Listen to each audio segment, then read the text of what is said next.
Good morning students. Class 11th और 12th class 11 और 12 का इंग्लिश ग्रामर जो है सिंटैक्स चल रहा है। इसमें सिंटैक्स आप नाउंस खत्म हो गया है, सिंटैक्स आप प्रोनाउंस पढ़ रहे हैं। सिंटैक्स आप प्रोनाउंस भी आज समाप्त हो जाएगा जो है। तो इसको देखते हैं। सिंटैक्स आप प्रोनाउंस में जहाँ तक पढ़े थे उसके आगे हम देखते हैं जो है। कह रहा है जो है कि सच। सिंटैक्स आप प्रोनाउन में क्या गलतियां होती हैं जिसको पकड़ने के लिए बताया जा रहा है कि सच, सेम, एज के पश्चात एज का प्रयोग रिलेटिव प्रोनाउन की तरह होता है। कह रहा है जब वाक्य में सच हो, सेम हो, एज हो तो इसके पश्चात एज का जो प्रयोग होता है वह रिलेटिव प्रोनाउन की तरह होता है, संबंधवाचक सर्वनाम की तरह होता है। सच के बाद, सेम के बाद और एज के बाद पश्चात यदि एज का प्रयोग हुआ है तो वह रिलेटिव प्रोनाउन की तरह है, संबंधवाचक सर्वनाम की तरह उसका प्रयोग होता है। जैसे avoid such students as waste their time. Avoid मैंने बचना, एवॉइड करना। तो कह रहा है कि ऐसे छात्रों से जो अपने समय को बर्बाद करते हैं क्या करिए, बचिए। ऐसे छात्र जो अपने समय को बर्बाद करते हैं उनसे आप बचिए। तो सच, सेम, एज के बाद एज का प्रयोग हुआ है जो रिलेटिव प्रोनाउन का काम करता है। ठीक है, यस, एवॉइड सच और सच, सेम, एज के बाद एज का प्रयोग होता है। ठीक है, कह रहा है my trouble is the same as yours. सच है, एज है जो है, सेम है के बाद एज ही आता है और एज जो है रिलेटिव प्रोनाउन के रूप में होता है। ठीक है, कह रहा है my trouble is the same as yours. मेरा दुख जो है, ट्रबल मीन्स क्या होगा, दुख या कष्ट। मेरा कष्ट जो है आपके कष्ट के समान है। मेरा कष्ट जो है आपके कष्ट के समान है। ठीक है, तो कह रहा है कि मेरा कष्ट जो है आपके कष्ट के समान है। यहाँ पे भी एज का प्रयोग हुआ।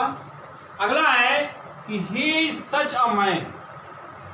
वह एक ऐसा आदमी है जैसे आई ऑनर, मैं सम्मान करता। यानी वह एक ऐसे आदमी है उतना ही मैं उनका सम्मान करता हूँ। As I collected as many specimens I could find. Specimens होता है नमूना, आदर्श। स्पेसिमेंस मीन्स क्या होता है, नमूना या आदर्श। तो कह रहा I collected as many specimens. मैं बहुत से नमूनों को, बहुत से आदर्शों को इकट्ठा किया। आई कुड फाइंड, जितना मैं पा सकता था। यानी मैं बहुत से नमूनों को, बहुत से आदर्शों को इकट्ठा किया जितना मैं पा सकता था। ठीक है, तो इस तरह का रहा है कि सच, सेम और एज के पश्चात एज का प्रयोग होता है। सच, सेम और एज का प्रयोग होता है और यह प्रयोग जो है रिलेटिव प्रोनाउन की तरह होता है। तो यदि वाक्य में सच दिया है, सेम दिया है, एज दिया है, उसके बाद एज का प्रयोग अवश्य होगा और वह रिलेटिव प्रोनाउन की तरह रहेगा। ठीक है, अगला वाक्य क्या कह रहा है, अगला क्या नियम है कि आइदर या नाइदर का प्रयोग। आइदर मिलता है या तो, नाइदर मीन न तो। आइदर का नेगेटिव है नाइदर।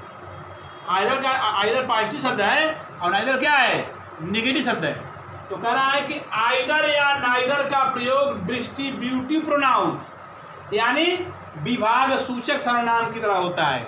आइदर और नाइदर का प्रयोग डिस्ट्रीब्यूटिव प्रोनाउन विभाग सूचक सर्वनाम की तरह दो से अधिक व्यक्तियों या वस्तुओं के लिए नहीं होता है।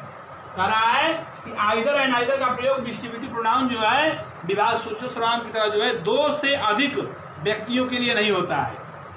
इनके साथ सिंगुलर वर्ब का ही प्रयोग होता है। यानी आइदर और नाइदर के साथ सिंगुलर वर्ब का प्रयोग हुआ, यह दो से अधिक व्यक्तियों के लिए नहीं है। तो आइदर और नाइदर के साथ सिंगुलर वर्ब का ही प्रयोग होगा। इसे कह रहा है कि neither of the two boys was invited. कह रहा है न तो दो लड़कों में से क्या किया गया, इनवाइट किया गया, आमंत्रित किया गया। दो लड़कों में से, neither of the two boys was invited, दो लड़कों में से किसी को भी इनवाइट नहीं किया गया। है ना। तो neither of the two boys was invited, यहाँ पे वाज लगा, क्यों? क्योंकि आइदर और नाइदर के साथ सिंगुलर वर्ब आता है।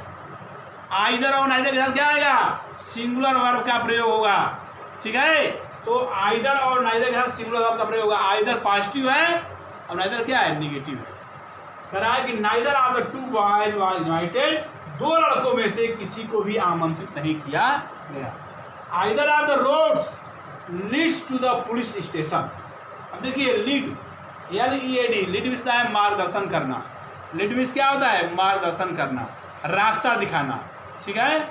आइदर ऑफ द रोड्स,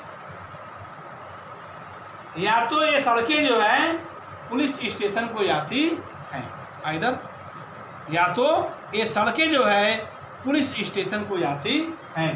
तो either of the roads, leads का प्रयोग हुआ है सिंगुलर वर्ब का, ध्यान दीजिए, leads to the police station. कहने का मतलब यह है कि आइदर और नाइदर के साथ इसका प्रयोग डिस्ट्रीब्यूटिव प्रोनाउंस, विभाग सूचक सर्वनाम की तरह से दो से अधिक के लिए नहीं होता है, और इसके साथ जो वर्ब आता है वह सिंगुलर नंबर का आता है। इसलिए आइदर ऑफ द रोड्स लिस्ट लिखा हुआ है, क्योंकि यहाँ सिंगुलर नंबर का प्रयोग करना है ना, टू द पुलिस स्टेशन। अगला है कि neither of the servants was sincere. कह रहा है कि नाइदर ऑफ द सर्वेंट्स, नौकरों में से कोई भी नौकर क्या था? सिंसियर, गंभीर नहीं था। नौकरों में से कोई भी नौकर क्या भी था? गंभीर नहीं था, सिंसियर नहीं था। यहाँ पे वाज का प्रयोग हुआ, यहाँ सर्वेंट्स है लेकिन यहाँ वाज का प्रयोग हुआ, क्योंकि आइदर और नाइदर के बाद सिंगुलर वर्ब का प्रयोग होता है। बस इतना ध्यान दीजिए कि आइदर और नाइदर के बाद सिंगुलर वर्ब का प्रयोग होता है। Either of them has left the place. कह रहा है कि उनमें, आइदर ऑफ देम, उनमें से या तो वे लोग जो है उस स्थान को छोड़ दिए हैं, तो हैज का प्रयोग हुआ है। इसका प्रयोग हुआ है हैज का। तो ध्यान दीजिए कि आइदर और नाइदर के साथ सिंगुलर वर्ब का प्रयोग होता है। सिंगुलर वर्ब, एक वचन क्रिया का प्रयोग होता है, ठीक ना। तो आइदर और नाइदर यदि आता है और डिस्ट्रीब्यूटिव प्रोनाउंस, विभाग सूचक सर्वनाम की तरह, तो दो से अधिक के लिए नहीं होता है, इनके साथ सिंगुलर वर्ब का प्रयोग होता है। आइदर और नाइदर के साथ क्या होगा? सिंगुलर वर्ब का प्रयोग होगा, ठीक है। अब अगला नियम देखिए क्या कह रहा है कि पर्सनल प्रोनाउन का जेंडर, मान लीजिए किसी वाक्य में कोई वाक्य दिया हुआ है, बड़ा वाक्य है, उसमें पर्सनल प्रोनाउन दिया हुआ है, व्यक्तिवाचक सर्वनाम दिया हुआ है ना। पर्सनल प्रोनाउन दिया हुआ है, व्यक्तिवाचक सर्वनाम दिया हुआ है। पर्सनल प्रोनाउन का यानी कोई वाक्य दिया हुआ है और उसमें कोई नाउन दिया हुआ है, तो उसके लिए जो प्रोनाउन आएगा वो कैसे आएगा? उसके नंबर के अनुसार आएगा, उसके जेंडर के अनुसार आएगा, उसके पर्सन के अनुसार आएगा। तो यदि किसी वाक्य में जो पहला वाक्य दिया है, फिर उसमें एक वाक्य और जोड़ रहा है, और उसमें जो है जो नाउन दिया हुआ है, तो उसके लिए हमें यदि प्रोनाउन लाना है, तो जिस रूप में वह नाउन है उसी रूप में उसका हम प्रोनाउन लाएंगे। कह रहा है जेंडर, जेंडर मीन्स क्या होता है? लिंग। अगर वह मैस्कुलिन जेंडर है तो उसका प्रोनाउन हम मैस्कुलिन जेंडर में लिखेंगे, पुल्लिंग में लिखेंगे। अगर फेमिनिन जेंडर है, स्त्रीलिंग है, तो उसका प्रोनाउन हम स्त्रीलिंग में लिखेंगे। अगर वह न्यूट्रल जेंडर है, निर्जीव है, तो न्यूट्रल जेंडर में लिखेंगे, ठीक है ना। तो जेंडर कॉमन जेंडर है तो कॉमन जेंडर लिखेंगे, जेंडर का ध्यान देंगे। दूसरी बात नंबर, नंबर मीन्स क्या होता है? वचन। अगर वह सिंगुलर नंबर में है, एक वचन में है, तो हम प्रोनाउन एक वचन में लिखेंगे। अगर वह प्लूरल नंबर में है तो हम बहुवचन में है तो हम प्रोनाउन बहुवचन में लिखेंगे, ठीक। दूसरी चीज़ क्या कह रहा है? पर्सन, पर्सन मीन्स व्यक्ति, फर्स्ट पर्सन, सेकेंड पर्सन और थर्ड पर्सन। फर्स्ट पर्सन में है तो प्रोनाउन उसी हिसाब से लिखेंगे हम फर्स्ट पर्सन में, सेकंड पर्सन में सेकंड पर्सन में लिखेंगे, थर्ड पर्सन में है तो थर्ड पर्सन में हम लिखेंगे। यानी किसी कोई भी वाक्य यदि आता है और उस वाक्य में आगे भी वाक्य जोड़ा जाता है और उसके लिए प्रोनाउन का प्रयोग करना है, तो उस वाक्य में जो नाउन दिया हुआ है उस नाउन का हमको क्या ध्यान देना है, जेंडर, जिस जेंडर में रहेगा, जिस लिंग में रहेगा उसी लिंग में हम उसका प्रोनाउन लिखेंगे, जिस नंबर में रहेगा, जिस वचन में रहेगा उसी वचन में हम प्रोनाउन लिखेंगे, जिस पर्सन में रहेगा, पुरुष में रहेगा उसी पर्सन में हम उसका प्रोनाउन लिखेंगे। ठीक है, तो देखते हैं क्या कर रहा है। कह रहा है कि पर्सनल प्रोनाउन व्यक्तिवाचक सर्वनाम का प्रयोग जेंडर मिस लिंग, नंबर मिस वचन और पर्सन मिस व्यक्ति वही होगा जो उस नाउन का है, यानी पहले वाले वाक्य के नाउन का है, जिसके स्थान पर उनका प्रयोग हुआ है। यानी जेंडर, नंबर और पर्सन वही होगा जो पहले वाले नाउन में है, वही उसका प्रोनाउन आएगा। जैसे वाक्य कह रहा है कि the girl failed because she was weak. The girl failed, लड़की फेल हो गई, लड़की असफल हो गई, बिकॉज़ क्योंकि, अब इसके लिए प्रोनाउन आया गर्ल के लिए, शी वाज वीक क्योंकि वह कमजोर थी। तो ये सी आया है वह, अब देखिए गर्ल जो है क्या है, ये कौन सा जेंडर है, फेमिनिन जेंडर है। तो फेमिनिन जेंडर है तो स्त्रीलिंग है, तो स्त्रीलिंग के लिए प्रोनाउन क्या होगा, सी होगा। और चूंकि ये एक वचन है इसलिए यह एक वचन में हुआ, चूंकि यह थर्ड पर्सन है इसलिए यह भी थर्ड पर्सन है। ठीक है, तो वचन, पर्सन और जेंडर का ध्यान देके हम परिवर्तन लिखेंगे प्रोनाउन, इसी का ध्यान देंगे। यही वाक्य में देता है, ऐसे ही दे देगा, the girl failed because he was weak, I was week.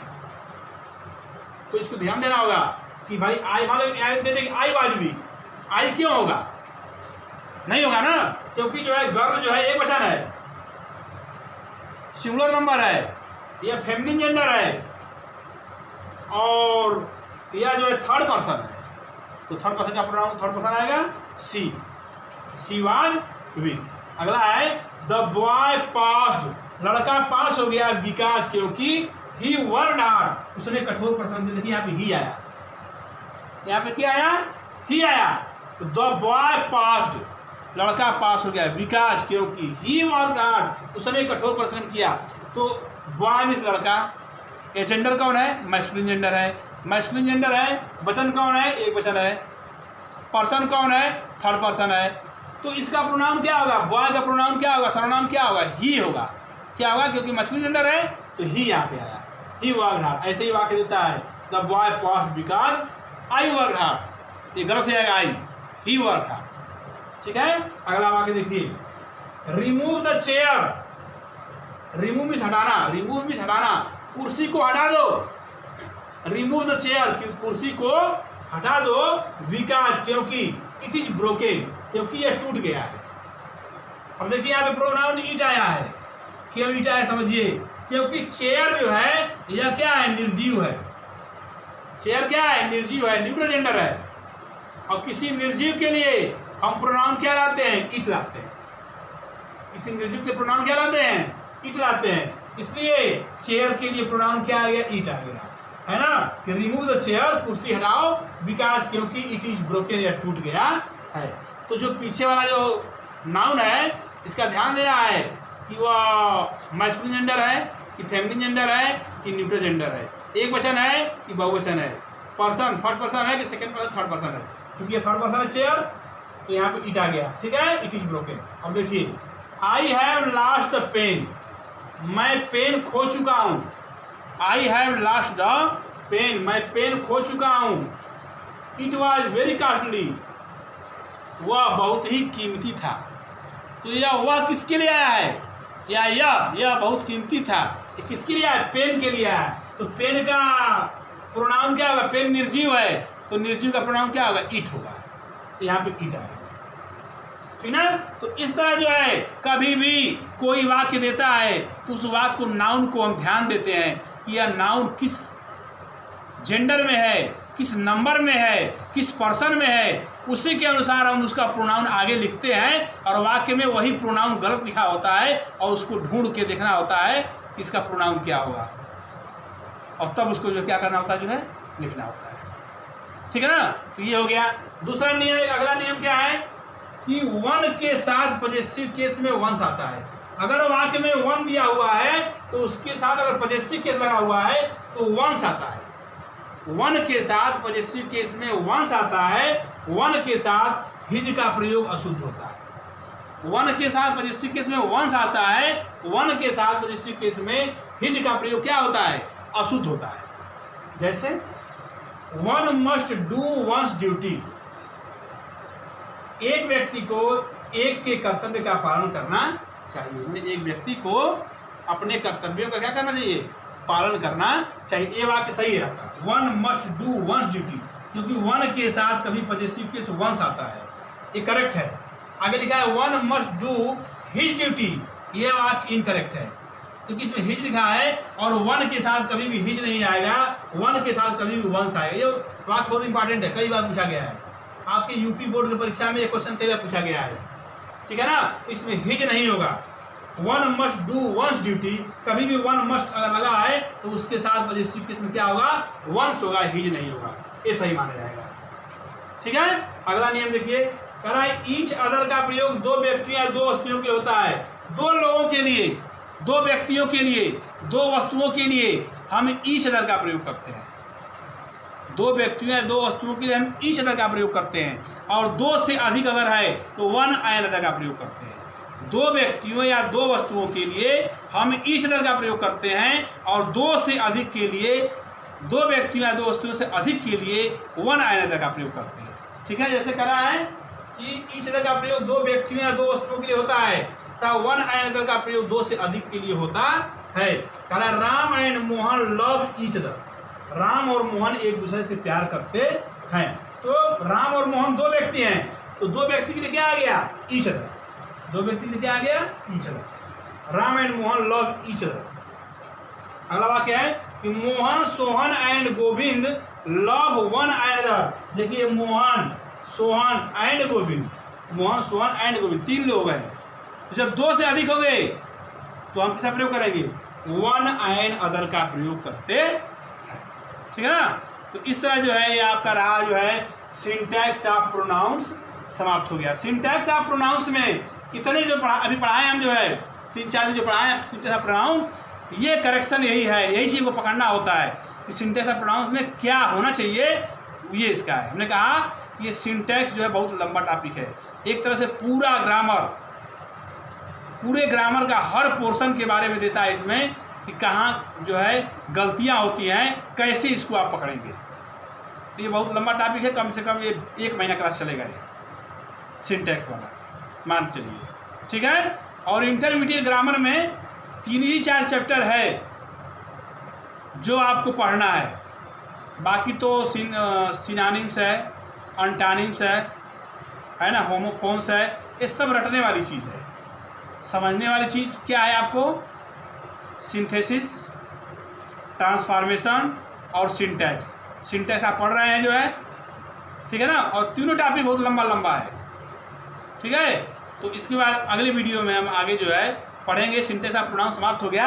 अब इसके आधार पर कल हम लोग अगले वीडियो में कुछ क्वेश्चन एक्सरसाइज करेंगे, अभ्यास करेंगे, और उन प्रश्नों को हम हल करेंगे, बताएंगे कि कैसे आप पकड़ेंगे। ठीक है, फिर अगले वीडियो में देखते हैं। धन्यवाद।